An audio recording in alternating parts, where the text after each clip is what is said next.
ACL surgery के बाद running programme हम 3 महीने में कैसे चालू कर सकते हैं अगर आपकी इंटरनल ब्रेस एसीएल रिकंस्ट्रक्शन हुआ है।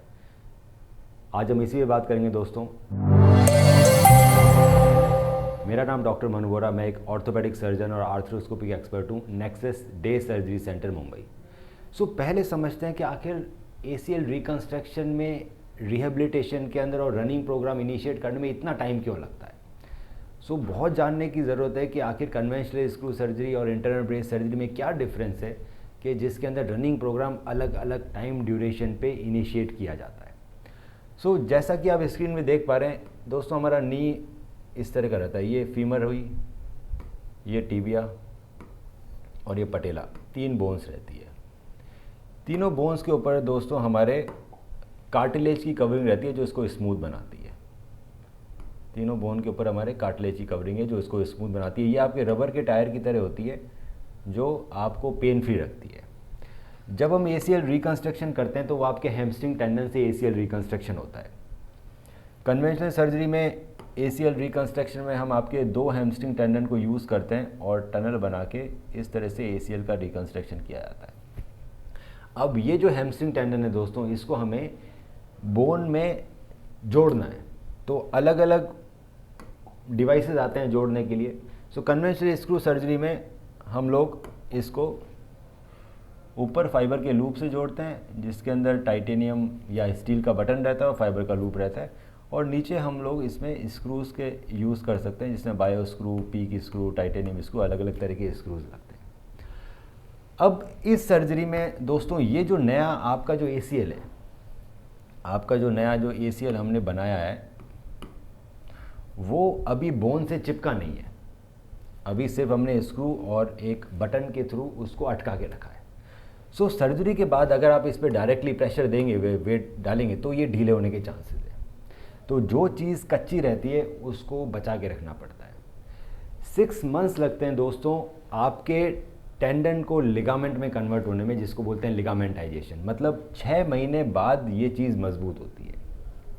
एसीएल को जुड़ने के अंदर बोन से, एसीएल को बोन से जुड़ने के लिए कम से कम 1.5 महीने में थोड़ा थोड़ा यूनियन चालू होता है दोनों जगह से। जब यूनियन लेट होता है, एकदम से यूनियन नहीं होता, तो आपको 45 डेज तक जनरली ब्रेस लगाने का बोलते हैं और 45 डेज तक वॉकर देते हैं, क्योंकि अगर 45 डेज से पहले अगर वजन दोगे इस पर तो ये यूनियन तो हुआ नहीं, तो ये लूज़ हो सकते हैं, इसीलिए इसको रेस्ट में डाल दिया जाता है।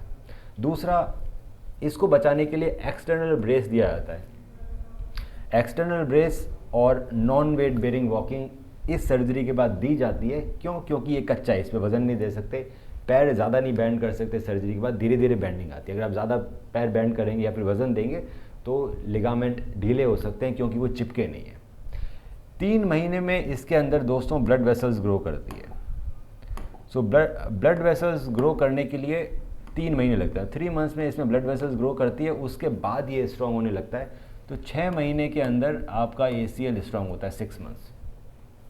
इसीलिए 6 मंथ्स के बाद इसमें रनिंग प्रोग्राम इनिशिएट किया जाता है और 6 मंथ्स के बाद ही स्पोर्ट्स एक्टिविटी धीरे धीरे चालू की जाती है। रनिंग प्रोग्राम लेट होने का एक और रीज़न है क्योंकि आपने नॉन वेट बेरिंग रखा है पेशेंट को। पेशेंट पैर पे ज़मीन पे पाँव नहीं रख रहा ऑपरेशन के बाद, और बाहर ब्रेस पहना रखा है क्योंकि आपको अपने लिगामेंट, कच्चे लिगामेंट को बचाना है। ये दोनों चीज़ें आपके मसल्स को बहुत डिजनरेट करती है। मसल्स बहुत डिजनरेट हो जाती है क्योंकि आपका रेस्ट पीरियड लंबा हो गया, आप वज़न नहीं दे रहे सर्जरी के बाद, आप पैर बैंड नहीं कर रहे और आपने एक्सटर्नल ब्रेस भी पहन रखा है। इसी की वजह से वो डिजनरेट मसल्स को वापस स्ट्रांग होने में बहुत मेहनत करनी पड़ती है, बहुत सारी एक्सरसाइजेस करनी पड़ती है, क्योंकि डिप बहुत ज़्यादा हो गया। जो आपने मसल्स इतने सालों में बड़ी मुश्किल से बनाई है, एक इंटरनेशनल या नेशनल खिलाड़ी ने बहुत मुश्किल से अपनी मसल को डेवलप किया है, वो बिल्कुल डिजनरेट हो जाती है बहुत जल्दी। क्यों? क्योंकि आपने रेस्ट में डाल दिया अपने जॉइंट को। रेस्ट में डालना इसलिए ज़रूरी था क्योंकि आपका जो नया लिगामेंट है वो वीक है, उस पर प्रेशर नहीं डाल सकते, उसको बेंड नहीं कर सकते। यही रीज़न होते हैं कि इसके अंदर रनिंग प्रोग्राम 6 मंथ्स में चालू होता है। अब बात करते हैं हम इंटरनल ब्रेस सर्जरी की। दोस्तों, इंटरनल ब्रेस सर्जरी के अंदर ये आपका नी है, फीमर, टिबिया एंड पटेला। दोस्तों, इंटरनल ब्रेस सर्जरी में मैंने आपका हैमस्ट्रिंग टेंडन से आपके ACL को रिकंस्ट्रक्ट किया। अब इन दोनों में दो डिफरेंस है। इसके अंदर मेरे को आपके 2 हैमस्ट्रिंग टेंडन निकालने पड़े थे, 2 हैमस्ट्रिंग टेंडन निकले थे, मैंने दोनों को डबल किया था। इस सर्जरी में मुझे सिर्फ एक ही हैमस्ट्रिंग टेंडन निकालने की ज़रूरत पड़ती है, क्योंकि मैं एक को ही मैं 4 टाइम्स कर लेता हूँ। सो इसमें मैं आपके टेंडन को भी सेव करता हूँ। इसके अंदर मेरे को सेमिटी और ग्रेसिलिस दोनों निकालने पड़ते हैं, इसमें हम सिर्फ सेमिटी निकालते हैं। ग्रेसिलिस पतला होता है दोस्तों, सेमिटी मोटा होता है, तो इसमें जो डायमीटर मिलता है मुझे कन्वर्जन सर्जरी में वो 7-8 का मिलता है। जबकि इंटरनल ब्रेस जब हम सर्जरी करते हैं ऑल इनसाइड मेथड से, तो जो डायमीटर मिलता है वो मेरे को 8 से अबव मिलता है, 8, 9, 10, क्योंकि इसमें चारों स्ट्रैंड मोटे हैं सेमिटी के। इसमें 2 स्ट्रैंड सेमिटी के थे, 2 स्ट्रैंड ग्रेसिलिस के थे, ग्रेसिलिस पतला होता है। अब इसको बात आती है कनेक्ट करने की बोन से। तो इसको बोन से कनेक्ट करने के लिए हम ऊपर लूप लगाते हैं, स्क्रू की जगह इसमें नीचे भी लूप लग जाता है। सो ये एक मेजर डिफरेंस आता है कि इसमें कनेक्ट करने के लिए एक बटन और एक स्क्रू था, इंटरनल ब्रेस में अब 2 बटन लगे, ऑटोमेटिक बटन।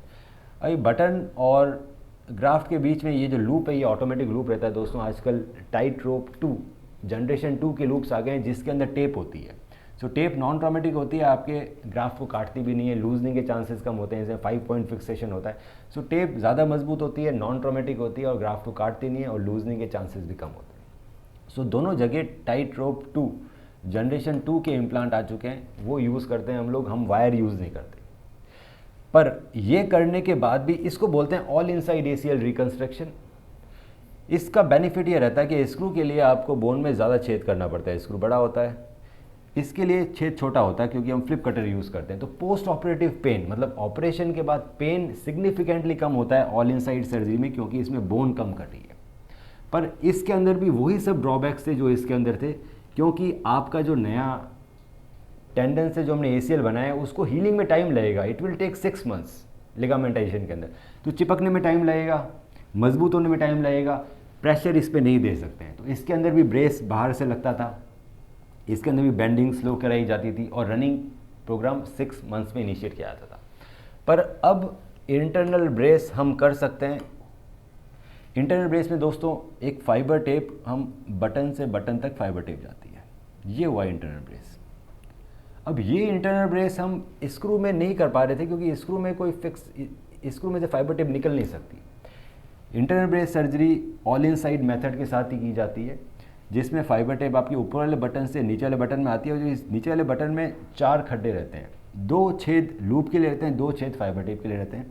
फाइबर टेप को हम उन छेदों से बाहर निकाल के और नीचे एक एंकर की मदद से हम बोन में फिक्स कर देते हैं। एंकर छोटा सा एंकर होता है, उसकी वजह से बोन में चली जाती है। So this is internal brace. अब इंटरनल ब्रेस क्या कर रहा है दोस्तों? इंटरनल ब्रेस आपके इस कमज़ोर लिगामेंट को, जो कि 6 महीने तक कमज़ोर रहने वाला है, जो तो 6 मंथ्स तक कमज़ोर रहने वाला है, उसको प्रोटेक्शन दे रहा है। ना लंबा होने देगा, ना खींचने देगा, ना फटने देगा। इससे बेनिफिट ये होगा कि अब मैंने इंटरनल ब्रेस बना दिया तो आपको बाहर जो हम एक्सटर्नल ब्रेस बना रहे थे, जो बाहर जो पट्टा लगा रखा था हमने, वो लगाने की ज़रूरत नहीं है। तो नी ब्रेस लगाने की ज़रूरत नहीं है। सो इंटरनल ब्रेस सर्जरी में नी ब्रेस की ज़रूरत नहीं रहती है। इंटरनल ब्रेस सर्जरी में अगर मैं नी बैंड कर रहा हूँ तो मुझे डर नहीं लगता कि मेरा लिगामेंट ढीला हो सकता है, क्योंकि वो ब्रेस ने उसको बचा के रखा है। तो हम फर्स्ट डे से ही 100 डिग्री तक अपने नी को बैंड करते हैं। हम फर्स्ट डे से पूरा वजन देके फुल वेट बेयरिंग चलते हैं विदाउट एनी सपोर्ट। ना तो नी ब्रेस रहता है, ना ही वॉकर रहता है। पहले दिन से आप पूरा वजन देके चल सकते हो। पेन कम होता है क्योंकि ऑल इनसाइड तरीके से रिकंस्ट्रक्शन हुआ है।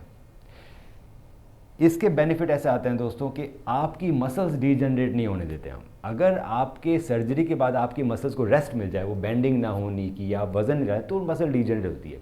सर्जरी के तुरंत ही अगर आप अगले दिन से आप पूरा वजन देके चल रहे हो, आप बैंड कर रहे हो, आप पूरा प्रेशर दे रहे हो नी पे, तो आपकी मसल्स डीजनरेट नहीं होती है। मसल डीजनरेट नहीं होती है तो उसकी रिकवरी फास्ट होती है।